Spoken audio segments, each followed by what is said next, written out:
then turn left.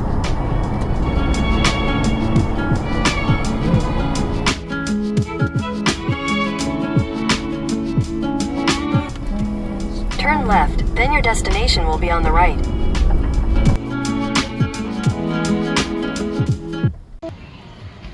So ito yung tinatawag dito na barn. So dito pag may mga anak kayo, pwede nyo dalhin dito.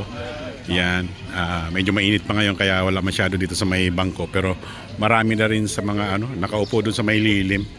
Yan. Yan, bumibili yan sila doon kasi may bakery doon sa loob, guys. Pwede kayong umorder ng mga kape, merong mga tinapay, pero may mga tinda rin sila doon mga yung mga gulay. Yeah, pwede nyo dalhin pa uwi. So ito yung tinatawag nilang barn. Yeah, ito display rin to. Yeah, yan yung mga pagkain ng alam ko kabayo. Yeah, so enjoy talaga yung mga bata dito. Yan doon, ito yung entrance. Tapos alam ko pag ganitong weekend, 14 bucks ang bayad. So pag Monday to Friday, lang 10 bucks. Yeah, so parati na rin kami dito, guys. Yan yung mga palaruan ng mga bata. Yeah, pag pumasok kayo doon, may bayad na. Maya-maya siguro papasok kami. Yeah, so maganda yung view niyan sa taas. Yan, nilalakad lang yan papunta roon. Kita mo talaga yung banda rito. Yan. Na tayo doon sa may bandang bakery, guys. Tingnan natin yung view doon kasi iinom din tayo ng kape. Yeah, so okay, let's go, guys. Yeah, so ito yung mga kumakain sa labas. Yan, may mga bangko dyan. Yan, sarap ng pwesto nila. So ito yung market, guys. Yan, bakery. Pumasok kayo sa loob dyan. Yan, so walang entrance yan. Mamili lang kayo kung anong mga gusto nyong bilihin. Yung mga souvenir. Yeah. Then, ayun, doon yung merong tindang punta tayo. Ayan, may nagdadala na ng mga pagkain, yung mga ibang lahi. May juice. Tingnan natin kung ano yung mga tindang nakalagay. Lunch, coffee, merong pies. Yan. So, line up din dito, guys. Yan. So, ngayon, pagkatapos yung bumili doon, pwede na kayong humanap ng upuan dito. Ayan. Tapos yung banda ron, guys, yun yung parkingan. Walang bayad yung parking. Free yan. Malawak din yung parkingan nila. Then, yun nga, ito yung mga kung gusto nyo umorder.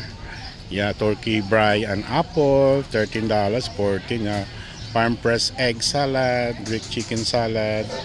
Ayan, kung ano yung magustuhan nyo. Cold grilled chicken. Yeah, so nagre-raise ito sa taas banda. Nagre-raise ng kasama ng tax niya, mga 15 bucks or 16, mga ganun. Yeah, meron din sila sandbox special, classic golden cauliflower. Ito yung mga pagkain na gusto nyong bilhin. Meron sila dyan sa loob. Yeah. Then, ano pa ba? Yun nga, so pag meron din silang wagon dito, free din yun. Itutur kayo doon sa palibot sa pataas. So, kape-kape muna tayo.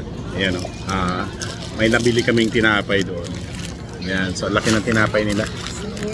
Yeah, so meron ding matamis, kinainan na ng anak ko. Yeah. So maya-maya mag-iikot tayo. So yung mga nasa loob, kasi may bayad, guys, 14 bucks. So wala na kasi kaming maliit na bata kaya hindi mo na kami papasok. Pero makikita naman sa labas.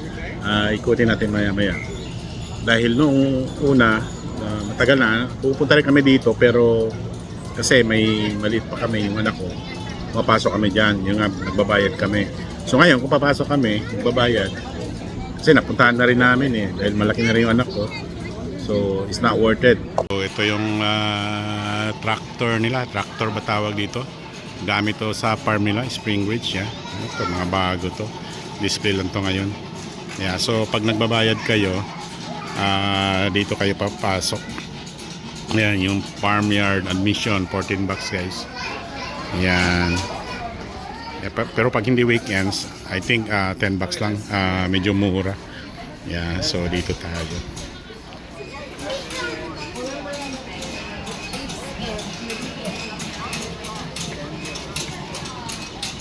Yeah, so sa nakikita nyo, hindi pa masyadong maraming tao yan kasi kalat nga yung mga tao ngayon Yeah. Yun yung pagkain ng kabayo. Alam ko yan yung tinatawag nila na hay. So display lang yan.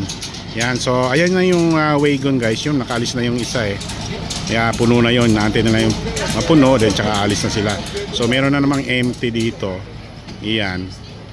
Makakasakay ka nyan pagka magbabayad kayo ng entrance. Pero pag hindi pwede. Yun, may nakapila.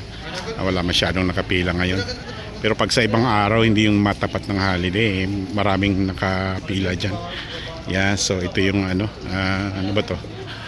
Naka-rides na yung mga bata. Ayan. Ayan. So maganda rin mag-picture taking dito. So meron pa doon pedal trucks, tractors. So lahat pambata to dito guys. May enjoy talaga yung family nyo pag dinala nyo rito. Yan, so yeah, so ito yung palibot dito.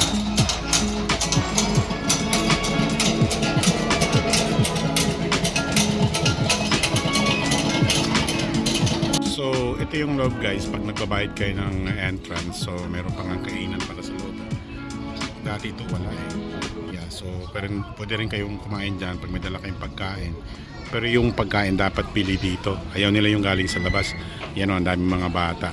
So marami na mga palaruan dito. Pwede rin sila sumakay ng rides. Yan o. Hindi ko alam kung anong pangalan yan. Yeah, so meron ding pa-picture sila. May mga statue ng mga anong klaseng hayop yan. Yung mga bear. Yeah. Yan. So meron din sliding dito na yung bilog. Yeah, para sa mga bata yan. Then meron dun sa taas, yan ang sinasabi ko na kita talaga yung view dito sa yung nagbe-video ako. Then yun sa Kabayas na maganda yung view dyan kasi nakapatong kayo sa taas. Yeah, so dito naman ngayon may mga kambing. Yeah, may manok dyan, halo-halo yung tawag nila barn. Yeah, so meron ding malaking upuan.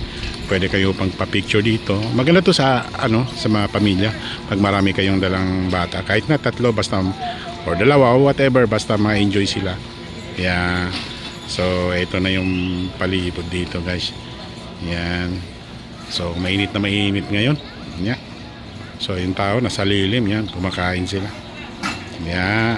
So meron din kainan dito sa loob niya.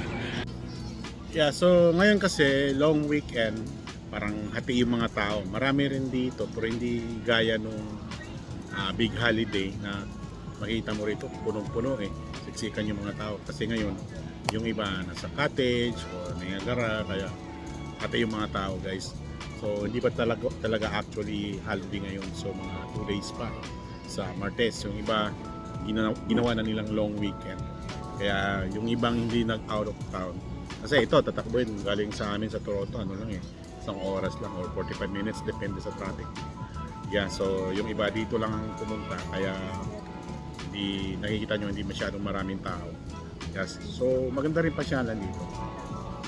Ito yung get away ng mga tao. Halo-halo na yung mga tao dito. So anyway, that's it guys. See my other video sa susunod na video. Okay? That's it for now. Thanks. Bye.